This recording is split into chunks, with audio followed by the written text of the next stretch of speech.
command, Megatron. Subscribe for Magic the Gathering and other content for evil fun. Fear not, Megatron.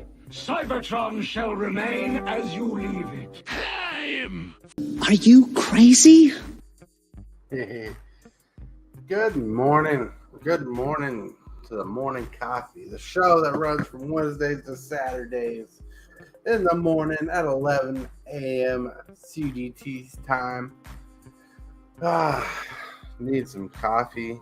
Just got off live with Prime and him opening a sweet box of Core 21. Yeah. And Jurassic Park coming out. Ooh, Jurassic Park Magic set coming out in the next set. Hold on. Hello.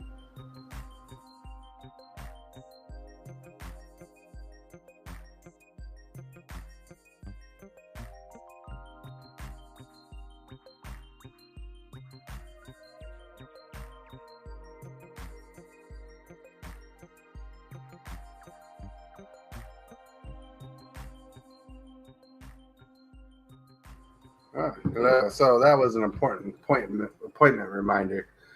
Yeah, I couldn't let that go. Well, so wanted to say hello, good morning. How are you? You are amazing. I want to bring up some people. Dark Raven. Ooh. She has awesome swag for dice bags and things for Magic the Gathering. You should check it out. Go to Karen's Artopia.com. Then we got friends at the Alpha Nerd podcast that would like you to subscribe. They're trying to reach a goal up to 50 subscribers for a sweet giveaway. And you should check them out. Here's their link. Oh. And for those watching, please don't forget to like this video and hit that subscribe button if you're new to the channel. Yes. You are amazing. You are awesome. You are awesome. So, subject matter today is what makes Magic entertaining, right? That is the question I have for you. It's the question I have been asking myself. What makes Magic entertaining, right? It's a weird question. Let's drink some coffee over this question. Let it sit in your brain. What makes Magic entertaining? There used to be a time when Wizards of the Coast used to woo us into Magic sets. They used to spend the time to build up a Magic set. They used to have the time to make us aware of a Magic set coming out, and they would send like promo videos and build it up, share some sweet art like they kind of do now, but now it's like forced. But lately it's not that amazing to woo us, where back in the day they would give us what we wanted, tell us what we wanted. They would do some pretty fantastic promotions, so it's crazy, right, to think about how Magic's changed. I mean, when there were less sets a year, there were more time. There was more of an opportunity to woo us on a set. It used to be excited about a set. Like the whole Rise of Eldrazi set was amazing, and they had a big promotion, and we were hooked. Like I remember having to go to the game store to watch a video on it, learn more about it, what the thesis of the set was. It gave us time to marinate on the set and get hyped, But a lot of things changed, A lot of things have changed with Magic, and it's part of the natural growth of the company they've gone for, should I say. I mean, now we're getting sets like hardly any time to breathe. We get one set, we get spoiler season, we get the set, and now like 2 months later we get another set, all with the spoilers mixed, So it's crazy, it's fun. Yo, Richie Dubs. Boo. Want to say hello, Richie Dubs. Thank you all for joining me today. If you want to jump in, I don't know if you have the time to jump in, but if you want to jump in, let me know and I'll shoot you over a link. So, I want to talk about how we're entertained by Magic. It's interesting to think how things change, because remember when the LGS used to be like the highlight of our life, like, you know, the one place we wanted to be was at our local game store, playing Magic with friends and getting involved with trades and talking up cards and talking about dreams for decks and how exciting that became. You know, it was the premier highlight of our life was surrounded by a game store, as geeky and nerdy as we are. You know, I remember walking miles to my local LGS. Howdy, everyone. I'll jump on, bro, if you want. I sent you a link. Already sent you a link if you want to jump on. So you know, like you remember those days? You'd wake up, like, I know some of you drive. I don't drive. I have issues that hinder me from driving. But like, you know, I'd wake up, start my day off of work, and the first thing I did after eating breakfast was go to the game shop and spend the whole day at the game shop, you know, playing Magic, talking Magic, doing trades, doing everything, right? And I know the internet has changed some of that, but I don't think it's primarily the internet's fault, because a lot of us like hanging at the game shop and playing with our friends, you know, in real life. You know, when you're playing a game and you get to judge their face, their character, you can see them looking at their hand, you know, like this. They'll have like random cards in their hand. They'll be like trying to decide, and they'll be like assessing what card to play against you, and then you get to enjoy the thought process. I want to say, hello, Mr. Hillbilly. What's up, everybody? What's up? What do you think about my coffee cup? Nah, bean me up. Nice. That's a nice cup. Ooh. Yeah, it's about like that. Not that big. Put some scotch in there and you can be like, beam me up, Scotty. Not kidding. You know it. Love me some scotch. Sure. So today's topic is about what entertains us with Magic anymore, because it's entertaining. Hello, Mrs. Hillbilly. Hey. So I was just reminiscing on some of the stuff we used to do in our younger lives of Magic, and how Wizards used to kiss our butts and actually want us to buy products, show us cool stuff, and do cool things, right? Mm-hmm. But like I'm trying to transition to is how things have changed. And I know C19 era, C19 through C20, has kind of changed the realm of Magic, because like now we got Spell Table, people can play online, but I don't think online is where the game is hindering. I think it's how Wizards is treating the local game store. I think it's how they're treating the propaganda of their product, like how they promote it. It's kind of hindering the market, especially when I watched a video of some guy talking, and I actually talked to a friend in Utah who owns a shop, how like Commander Masters was a tough sell for them. They had to spend high and have they had to spend high on the product compared to regular products, because they still pay less for the money they get on the Commander Masters, like than we would buying them from the shop, because then they have to make money, and how hard it's been to sell product, and how much they had to bend backwards to, like, this guy I was talking to had to bend backwards to push the product, sell what you can, and he's looking to break even.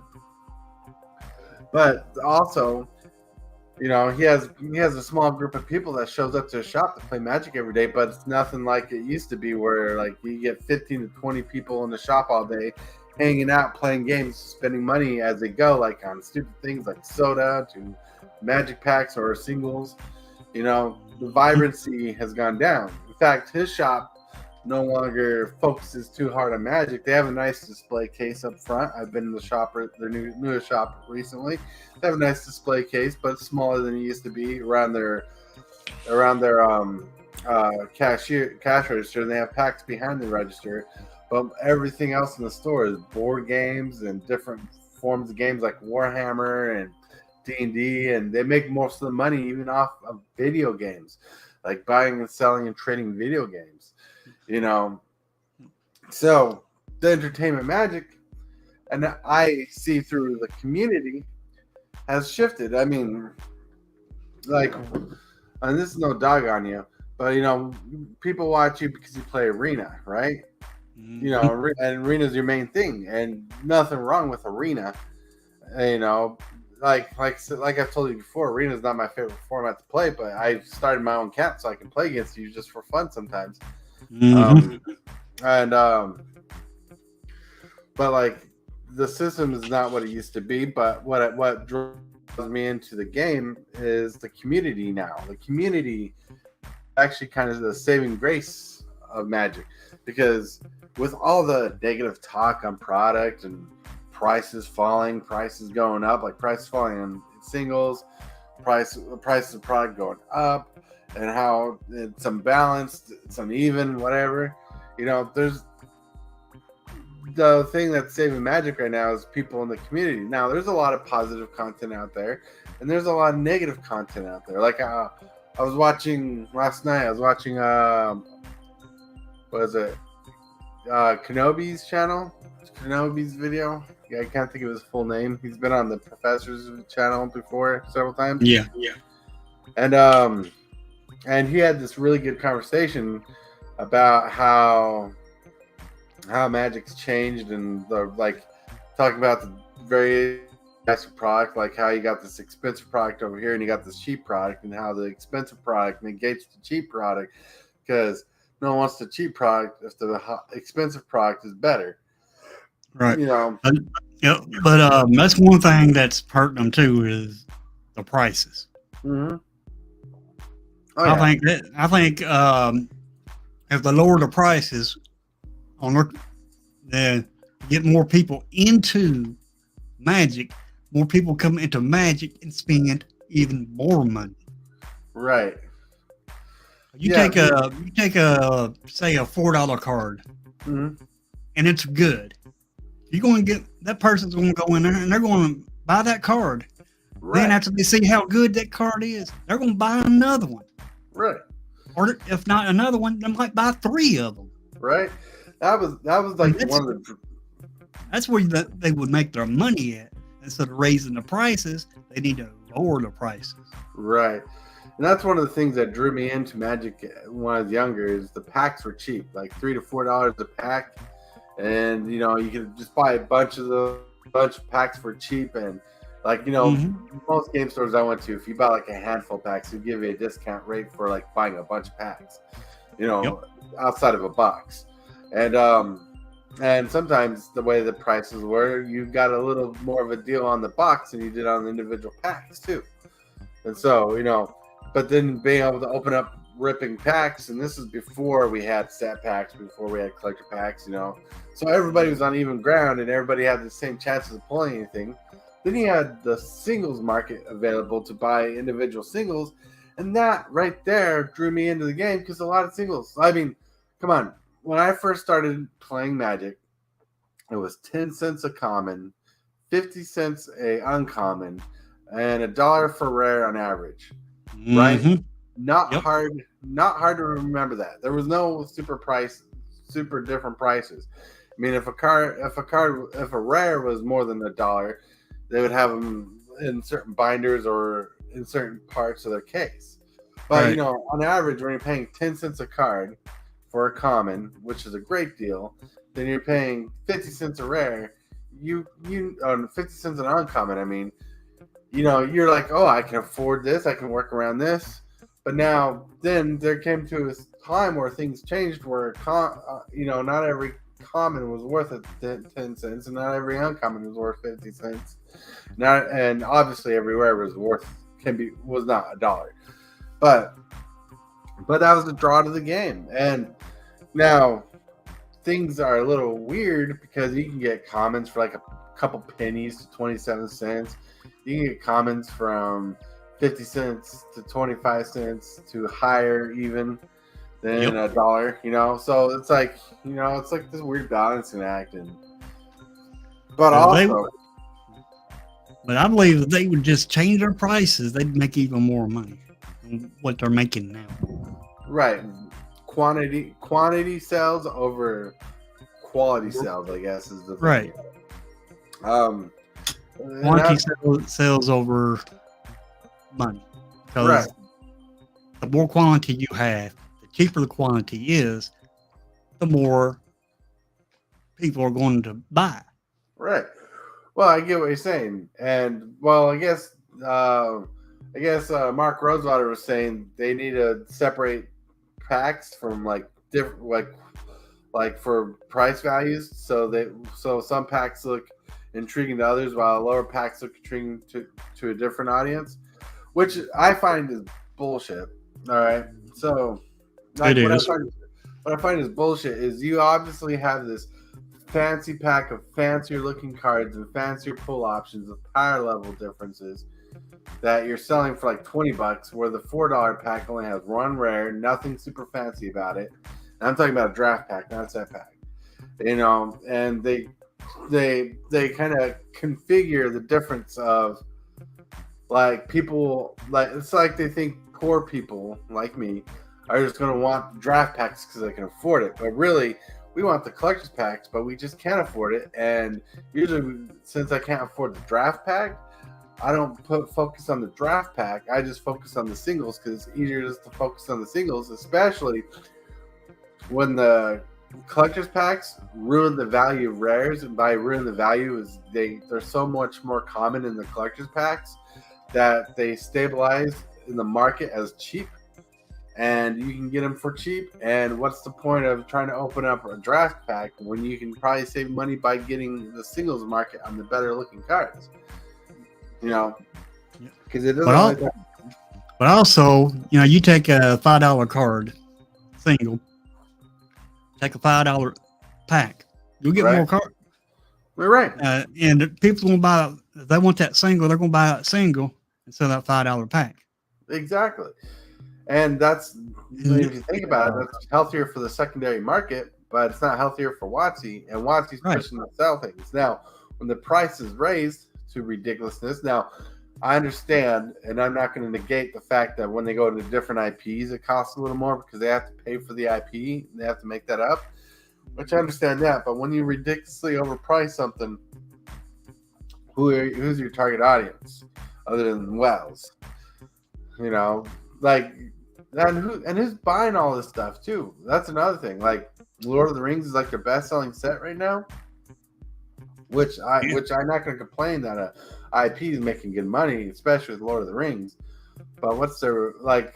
But like the packs are kind of expensive what they are. But I know online sales are actually cheaper than LGS sales. Yep. You know, so it's crazy. But the question is what's entertaining you? Like. And what like I don't know what kind of content you watch on YouTube, if you watch content on YouTube very much. I do. But I noticed a lot of my attention has been diverted from the basic stuff. Like I don't watch The Professor at Tulane Community College as much as I used to back in the day. I don't watch Nihosian Magic as much as I used to back in the day. I don't watch I can't remember the Legends guy, but there's a Legends guy who talks about this market all the time. I don't watch him. Yeah, I don't watch him as much as I used to. You know, and my attention's gone more to the community that we built. Like I watch you more than the average person. I watch Prime every time he makes a video. I watch DJ when he does a video. You know, it's become more community driven because the community has become more entertaining as Magic content than everybody else. Like I don't even watch pack openings much anymore. Like Prime's pack opening this morning where he's opening a box of Core 21. But I don't watch a lot of I sustain away from a lot of magic content anymore because it's going to be the same thing. Either someone bitching about the world and the world of magic and how they don't like it, or someone trying to sell me on the world of magic. And I've seen how Wizards of the Coast been marketing. So, like, there's this one guy I've watched a couple things, and he's not even a magic channel, but he does like kind of like reviews on movies and goes in depth on movies about things you might have missed and whatnot. He was actually sponsored by Wizards of the Coast for, and I think this is funny because this is on a Jurassic Park video. He was sponsored for Wizards of the Coast for Lord of the Rings set. And this is his newest video. And it's like, if you like Magic the Gathering, you get this, and talked about the set and everything. I'm like, oh, that's fine and dandy, but this is a missed opportunity since, Jurassic Park's coming out in a couple months. I'm like, if you saved this video just a tad bit longer, you could have done Jurassic Park cards on that video, and it would have been all on theme. That's crazy. Yeah. But the fact that a non-Magic channel got sponsored by Wizards of the Coast to host an ad like that. Yeah, so the digraphic is spreading. Like that's why I have, like, when I do a commercial or shout out, unless, like, earlier in the video when I first started, I did a shout out to Alpha Nerd because I'm hoping he'll jump on chat one day and see that people are trying to help him. I shout out Dark and their links, and tell people to go check them out or check out their store or whatever, because whatever it is, it's pretty good. It's community support. Yep. I watch. Couldn't tell you who I'll watch because I watch everybody, the community and all. Right. I soak as much content up as I can. I mean, I don't watch TV. Put it like this: I don't watch TV no more unless nobody's streaming. That's the only time I'm watching TV. Other than that, it's constant YouTube. That's how it is exactly for me, because TV is too distracting from what stuff. Like, after this live, I gotta do I gotta do some editing on my latest video, my MTG3 video and stuff, and I gotta do that before DJ goes live tonight, which is gonna be insane. Whew. And so I gotta get that stuff done, and so TV is too distracting, so I'll be editing the music video in the background, right? Like, usually if I'm editing and want something, I'll put it on my phone while I'm editing on the computer, and I'll just have it as a slider background. It's easier to have than I do have on the TV. And I don't like half the stuff on TV anymore because nothing is as interesting as it used to be. Right. You know what I'm saying? I mean, there are shows that I like, but I don't watch them anymore because I'm always watching YouTube now. Right? Well, and, and it's interesting, like, because in YouTube, you can kind of control the length of a video you want to watch when you want to watch it. And you can find videos that go for a long time if you just want to just chill out and just have something playing for like half an hour to an hour. Right. I watch you, I watch Prime, DJ. The list just keeps growing. Right. And I know it's a lot of people in general in our community try to follow each other and help each other out with the community. Like, because we get people, like, during these lives, I get people in and out all the time. Like, right now, we got 2 people watching for sure, and the number count is not always correct. Sometimes there's more, sometimes there's less, but I always see how much people clicked on the video. Like, so far, we've had up to 5 people watching, which is amazing compared to 0 being a number than reality. I got this one content creator called Tybalt's Apprentice. He wants to do an interview with me. Nice. Tybalt. I actually comment on a couple of his videos. I'm subscribed to him since he was on someone's live, and I'm like, check him out. He's been on mine and I think DJ's. Mm-hmm. Every time I see somebody new, I pop into my videos. I try to shout out people. Right. I try to shout out, like, especially Fish Games and DJ, because when they go to Fish Games or DJs, they'll see Yeah. other content creators such as you and Prime, and then y'all get seen there. Oh yeah. I know y'all. I know you and Prime both go to DJs. Right. And No. the way I got hooked up with DJ was Fish Games. Fish Alright. Games was doing a giveaway, and I seen it. Never heard of Fish Games or nothing.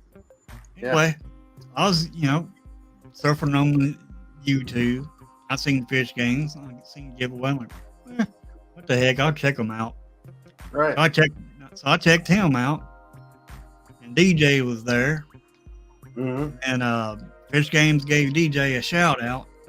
Then I went from Fish Games to DJ's channel. DJ streamed right after Fish Games, and that's where I met you and Prime and all the others. Right, yeah, for sure.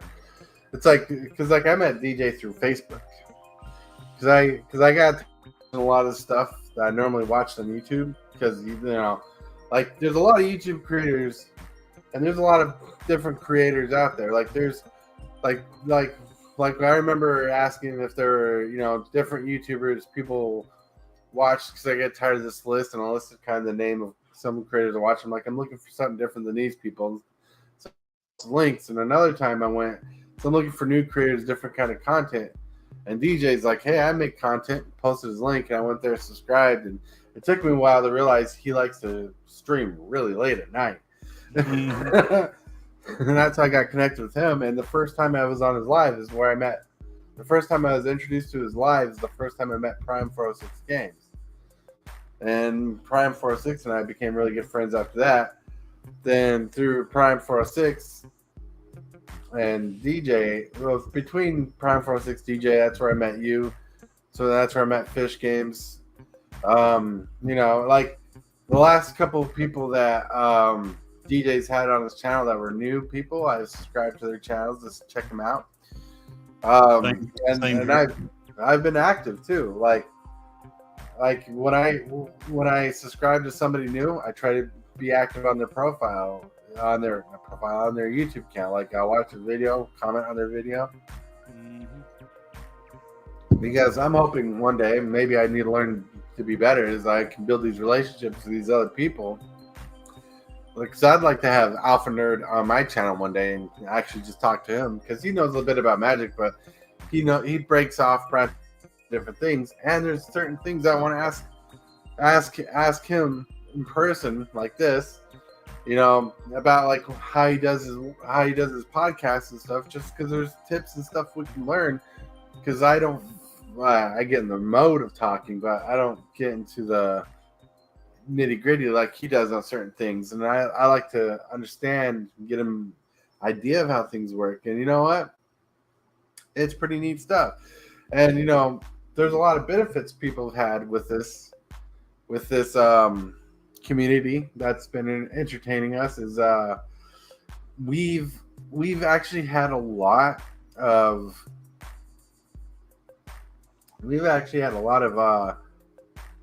support in the community. We've had a lot of people help out within the community. Like, I can't dig it out, but I have my giveaway cube over here. It's kind of buried at the moment in a hard case, so nothing's gonna ruin. But I got this giveaway cube that the community's helped me build. We built it to give it away, and we want to give it away when I reach 500 subscribers.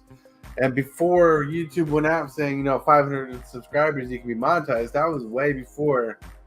This was set up way before that. This was just a goal kind of thing. So I'm waiting to hit 500 subscribers so I can give away this community cube.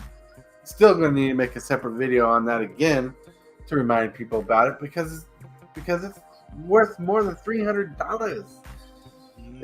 And James Willis helped out a lot with the cube. So did Savannah Lion and a few other people who sent stuff, like Richie Dubs.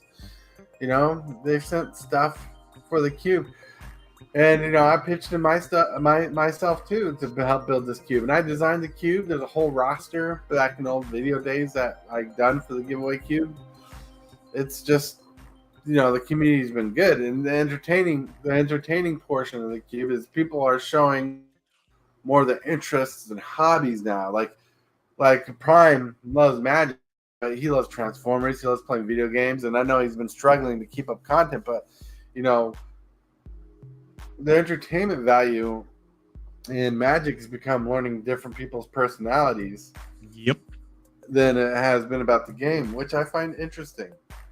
Now we get together and play the game with each other and learn each other's play styles and habits of Magic, but really it's the whole side of the YouTube content creation has become more of a personality game. Right. And it's not a game, but it's like learning people's personality. It's like watching you and you do your little Smeagol like voice and and you get excited and you invite people to play against you, which is intriguing. Yep. I tried to be different. Than other arena content creators because you got these arena content creators out here, and they'll record a video and post it on YouTube, and that's all they do. Oh yeah. Now there's one out there called Swayze. Once a month, he'll challenge his viewers. Yeah. And I'm so sorry to him. I got thinking one day. I mean, why not? Why do it once a month? Right. And I can just do it every day. Right. People can bring their decks on Arena and play their Arena decks against me. Right. And I randomize all my games with 2 die. Right. I use the D6 for the roll, because there's 5 rows. And I use the D20 to pick the deck that I'm going to play. I never know what deck I'm playing. Nice. I might get a bad deck. I might get a good strong deck. Right. I never know. Right. When I get more of a following in Discord, and I do have a Discord everybody's watching. It's in the link of the description below. Also should be right here in chat. But once I get a good following, I'd like to do something similar on Spell Table and be able to stream games with my subscribers on Spell Table. I know how to do it. I've played around with it, and it's pretty interesting because YouTube has changed the game. The internet, I should say, because there's different sources in YouTube, but the internet's changed the game. YouTube's changed the game where our entertainment value went from watching someone's creativity and their knowledge of something to we got these content creators. We get to know more about them. We get to delve in about them. We get to be personal and personable with these content creators. I mean, like how you and I have chatted on here, how Robert's Table and I has chatted on here, Prime has chatted on here with me. Then being able to link up and just bullshit and have fun. It's the friendships that's changing the game, the way we entertain ourselves with Magic, because there's times we just don't play Magic, we talk Magic, or we talk something else, and it's the community aspect that we're becoming more personable with people. I mean, and everybody has their own agenda. I mean, DJ is trying to be entertaining and sell stuff. Twiddler's doing the same thing. But some people just want to be knowledge-based. Some people just want to share their enjoyment of the game. Some people want to share their collectibles and hobbies. I try to be entertaining, and that's one thing I try to do. I try to be entertaining. That's why I do my voices. Right. Well, and if you ever go back and watch your own videos, and you just watch your lives, especially your short lives, because I know you don't want to watch a 15-hour live. But if you watch your lives over again and kind of get an idea how you sound separately, where you can actually pay attention to yourself without trying to entertain someone at the same time, sometimes you pick up things. I do that all the time. Like every time before I record an MTG3 video, I go back and watch my last one, and I just do that to kind of motivate myself and to try to pick up that that speed or that energy, because like I don't know how I'm gonna feel or react. I don't script out my entire show. All I do with my show is I get the cards I'm going to host on the show, like this time's Rakdos combos, and I just have those so I can remember the card, read the card, and explain the card.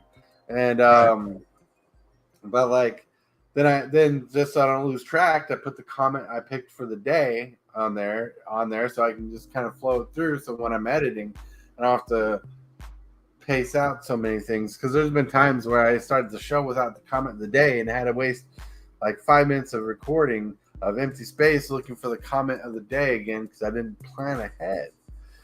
You know, because there's a difference between recording and going live. You know, because recording you have to be more perfect than you are live. When you're live, you can mess up and people are more forgiving. Where in a recording, when you mess up, people get after you a little more because it was predetermined or pre-edited. You know, it should have fixed things while you're on the editing floor. You know, but like, I got one deck. Well, actually, made it 3 different times, 3 versions of it, and no content creators ever try to make it. I'm shocked. Well, you know, back in Concept Tycoon, I had a deck that I didn't see anybody playing with, and it was like a Turbo Fog 5-color Dragons deck that ran off playing creature spells like your Mana Dorks.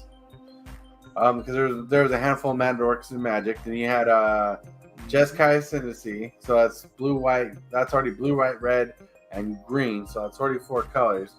And you play your Mana Dorks, and you get into your draw spells that you play on Jeskai Ascendancy.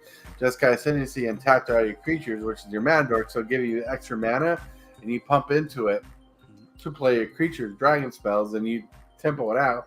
Because you're running cards, because we were running cards like Treasure Cruise, which can cost 1, and you were storming up, and you could play spells like dig through time, and you're running fogs, so you could like, well, you're not just running fogs, you're just running. You can like run kill. What you do is tap your Mana Dorks, play a non-creature spell, buff them up, tap them to add more mana, playing a draw spell, untap them, and it was crazy. Like the deck was pretty strong. It did really well because Turbo Fog stopped a lot of combat and made you bigger, but no one made a deck like that other than I did in my community here, and I never seen anybody build showcase a deck. And this was before I got really big in YouTube, so I didn't think like back then I would have made a video about it. I don't remember all the cards in it, but it's kind of it's kind of hard for them to make new decks now because every deck has been made. Well, it feels like that, but what really is every time the sets come out with spoiler season stuff, everybody solves the format so fast. Like that's the problem with Magic in my eyes, is the set solved. Because when I started playing Magic back in 2005, 2006-ish, nothing was solved. Not that fast. Because you had all these cards and then a new standard set, and you try to build a deck, and you build different decks to play against each other, you play against your friends, and everybody's trying to find the best deck by playing the game. Where nowadays, you already have players who are like, oh, this is the best card in the set. We're going to build this deck around this. This is what we're going to need. We already know the removal. Then, on top of that, we have people who already have, like, the perfect deck outline. Like, here's, like, you need this much removal. This is how much draw you need. These are the best colors you're going to be running in this format. Or someone be like, well, here's a token strategy. This is faster than that deck. So you're going to run this deck. You're going to run these tokens. Here's your removal. Here's your protection that you're going to need for this deck. And, you know, people get that done so quick. Where back in the day, you'd look at a card like Rakdos 6-Bitter, and you'd be like, well, it's a 3-mana, 2/1 or whatever, that taps to ping a creature for 1 and his opponent for 1. You know, what happens if I put Death Touch on this creature? Oh, what if I put Phyresis on this creature? Oh, that's insane. That curiosity is not there anymore. Phyresis, for those who don't know, is a 2-mana aura that's black that gives a creature infect. And so on Rakdos Ixbitter, it costs a generic red and black, and it's a 2/1 creature or something like that. And it taps to ping a creature. That's a -1 counter on that creature, and it pings their opponent. That's a poison counter on your opponent. So, interesting synergy strategy. And I'm only letting you know that because that combo is not my MTG3 list. Trust me. They're powerful things. Just what I'm getting at is the curiosity of playing Magic, building Magic is no longer valid anymore. It's no longer there. You know, since the format is solved so fast. Hey, Whittler. Welcome, welcome. Well, another thing too is net decking. You take a content creator, they showcase their decks. Of course, they do, don't do streams. They just do post decks onto YouTube. Right. And they edit those losses on their videos. Mm-hmm. So other people see that deck, they'll copy it and paste it. Boom, there's their deck. Right. Instead of using their own creativity to make their own deck. Right. And that's what I mean by the format's already solved. Yeah. You know, creativity is gone. Right. Because I'm gonna say I accidentally net decked. But it's because the deck I've been playing against you on Arena. Mm-hmm. Well, I sat down and I'm like, what's the best draw? What's the best removal in standard at the time? And I was looking at this. And I'm like, well, I can run Ravenous Chupacabra, but I can get more value if I run Muldrotha, because they can cast creatures from graveyard. I'm like, oh, there's a lot of removal. Plus, you had the ability, the Merfolk ability from Ixalan, where you explore. I'm like, explore is kind of like a draw ramp, or it lets you filter out the deck to get past crud. Then you had good mana fixing in the format, and I was building around it, and I built this deck, and I started playing it, and I was like, oh, this is pretty good. Well, then after I went through that experience of building a deck, I went to see if anybody had a Muldrotha deck on time on YouTube. Then all of a sudden I realized everybody had a Muldrotha deck on YouTube. Everybody already built this deck, and I'm like, like I could have just net decked this. Exactly. There is no creativity in Magic anymore. Right. Unless you're a content creator. Right. Content creators are on top of all the net deck. There's a guy named Nick's Lotus that was on DJ's stream one time, and I subscribed to him, and he does daily obscure cards. He actually gets creative with his ideas. He looks up for cards that no one would run, probably like a 25-cent card or something, and he'll do like a small video talking about how good it can be, possibly how bad it could be, but he'll talk about synergies with it and why it should be looked at. And I'm like, that's creative, that's neat, and and that's inspiring because sometimes obscure cards need a highlight, and that's a niche. I mean, this guy got more subscribers than I do, so he's doing something right. Oh yeah. But we're trying to get there, trying to do it. I'm halfway to 500. I'm at Nice. 220 something. Woo-woo. You get in there. They're like, I've been there before. It just stalls out for a bit, then you pick up. Then you stall out for a bit, then you pick up. And right now, I'm in my own stall. I'm at 468. I'm looking to push to 500. And I'm so close, but it's just so far away. Yep. So close to getting tasted, but you can't reach it. Well, see, once 500 subscribers and you have enough viewership, your channel can become monetized now. Mm-hmm. Not monetized like you were at 1,000, but monetized where you can put your own shop on the link and whatnot, like the other stuff. Like, you're not gonna get monetized ad revenue about 500, but you're gonna have the ability to to sell merchandise, and that's what I want to get to. Is where I can sell like a hat with my logo on it or something. You know, maybe a shirt with the logo on it. That's what I want to get to, and like, there's ways I can do it, but I need to to go through website. I need to learn how to get the shirts, because I want to get a shirt that says "Dag Blaggett." Blog it. You have your logo at the bottom of it. Yeah. That'd be neat, right? Because like, I have an idea for a shirt that has my logo on the front of it, but on the back, I'll have like, a couple shirts where I have a couple of commands on it from the chat. So, like, I want to get one that says James, and it says I'm the coolest subscriber on it, because I know James would love that shirt. But I want to get one. I want to get ones that are specific. A few ones that are specific to certain people.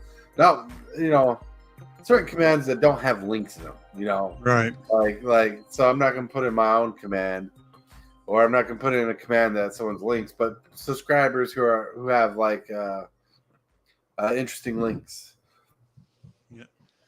That would I'd put that under Patreon. Right. Put their name on it.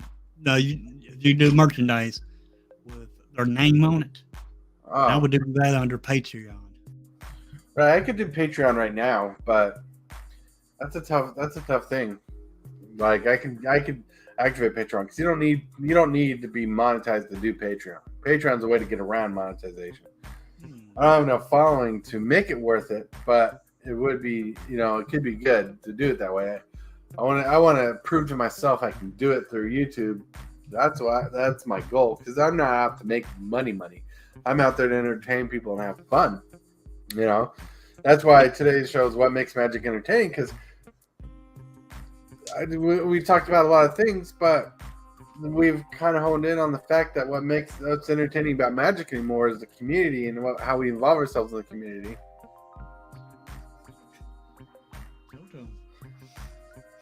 Yep. And we talk about how magic's not what's entertaining us as much as we are hanging out with our friends. Now, it's kind of funny, because people talk about the best thing in magic is the gathering, right? The gathering, the community. Well, it's kind of funny that magic's kind of faded to an obscured angle where we don't focus too much on magic, and it's all about the gathering. So the gathering is kind of detached from the magic side, especially like we've had like Rich Dubs, for example, if he's still here, started doing some things with magic on his own channel. Then he's like, you know what, I'm going to go a different route here. Like, he just detached from magic, and now he just plays his video games. His interest evolved from one thing to another, and that's more Wizards' fault for the way they treated magic and how that happened. But it was his decision to do it, and it was the best decision for him. Exactly. Like, if you're trying to make money or just a little extra profit while having fun, you're gonna go for the thing. If you're going for that little extra profit, you're gonna go towards that extra profit. Now, I don't know if Twiddler's still here, but Twiddler and I have had discussions about certain sets that he'd like to sell, but it'd be hard to sell something like an expensive Lord of the Rings set if he can't get the packs very well, and if he doesn't know how the value is, because you can't spend a chunk of money and expect to get a chunk of money, and you can't spend a chunk of money if only a bit of that money is going to be returned to him. Right. I did the Lord of the Rings early access. Yeah. But it was only on Arena for alchemy. Right. I don't like alchemy. You don't hardly find any content creators out there playing alchemy. A lot of people, from what I heard, do not like alchemy. Now, there's a few people I've seen who like alchemy, but there's a lot of people who just don't like the format, especially with the weird, overpowered cards they make for it. Right. That right there is the reason why people don't like alchemy, is the overpowered cards. And I don't know why Wizards even came up with that. I mean, it's ridiculous why they came up with alchemy. Well, because they don't want to do Commander on arena. They don't want to have to go through thousands of cards to program interactions. You know, so They don't want. as they make They also don't want to ban cards. right, they also want to make arena unique that people want to stay around. So not only do you get to play draft and do other things in arena, but alchemy is an arena only thing. I don't think people play alchemy on MTGO. People play commander and draft on MTGO, like draft cubes and stuff. So they're trying to make it unique as its own thing. You know, it's like primarily on arena. You can play standard, you can draft standard, you can play historic. Who knows whatever format you can play. But alchemy is like, this is especially unique to arena, and that's supposed to be a draw. But a lot of people don't like it. And you don't, and content creators are not getting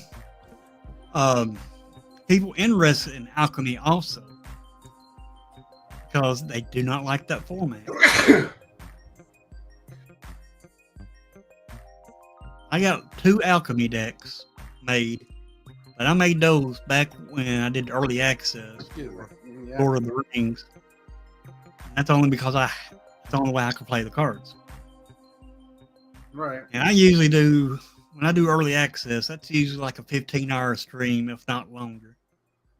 I didn't even stream no 15 hours when I did Lord of the Rings early access. Because all of the overpowered cards in alchemy, I said, you know, this ain't my format, so I'm a standard player. So, and this ain't my format, and I can't play historic. They wouldn't, because they don't open up the alchemy. It would not open up the historic for the content creators doing the early access. So I'm like, what the heck? If I can't do historic, I can't do standard. May not as well, you know, do this early access. It doesn't make sense that they would do Lord of the Rings on arena, because Lord of the Rings doesn't do modern. Right? And Lord of the Rings is a modern set. You know, they made it to go straight into modern. Hey, DJ.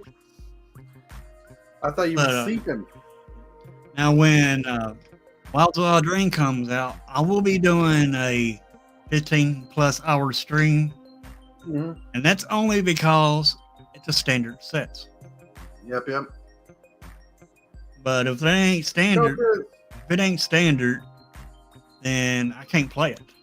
Right. That makes sense. And you know, Lord of the Rings is kind of a throwaway set on kind of a throwaway set on arena, but I do not know how historic works with Lord of the Rings. Historic, if modern cards if that set's legal and historic, it's probably the only reason why you buy that stuff. Mm-hmm. Well, and arena, Lord of the Rings, you can play it in either alchemy or historic.